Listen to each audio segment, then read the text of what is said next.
The Civil War was in the 1860s. It was between the North and South over the issue of slavery, a issue that had been there since the start of the U.S., ever since all men were created equal. The southern states seceded, created the Confederacy, brought the country to war, and after 4 years of fighting, it ended. Yeah. So now that we talked about that, we're going to talk about something else entirely. It still has something to do with the Civil War. It helped start it and stuff, but like it's not directly. We're talking about the Erie Canal. The Erie Canal is a canal that traverses east to west through upstate New York. It connects the Great Lakes to the Atlantic, and it stretches 363 miles from the Hudson River to Lake Erie. That is a long canal. Before the canal was built, the only way to transport goods was on pack animals, like horses. This meant that large amounts of items could not be transported because it's just too hard. So the people got an idea. Why don't we build a canal? It was initially proposed in 1780, which is during the Revolutionary War, which is like a weird time to propose such a big project.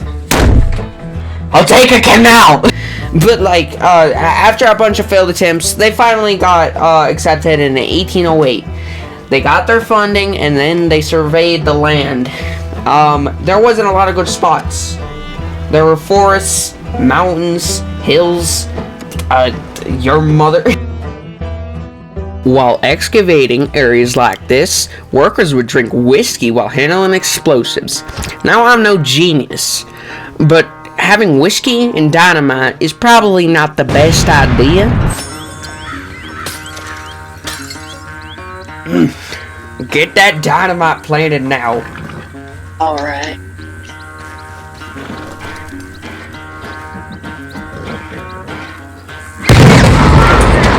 This killed a lot of workers. Also malaria. It killed a lot of people. Okay, can we just go with that one? Let's just go with that. Random facts. Initially, they didn't have enough workers for the project, but after a bunch of immigrants arrived in the country, mainly Irish people, they were put to work on the canal. After 8 years and paying a $120 million price tag in today's money, the canal was finished in 1825, and it was met with a grand celebration, which involved the governor of some city in New York getting buckets of water from both the Erie and the Atlantic and mixing them. Magnifique. With the completion of the canal, it allowed for better transportation of goods, which led to a boom in industry in the north, because now they could actually ship the big things, which is yay. Even though the canal didn't have directly anything to do with slavery or the South, it still led the North on a path towards the Civil War.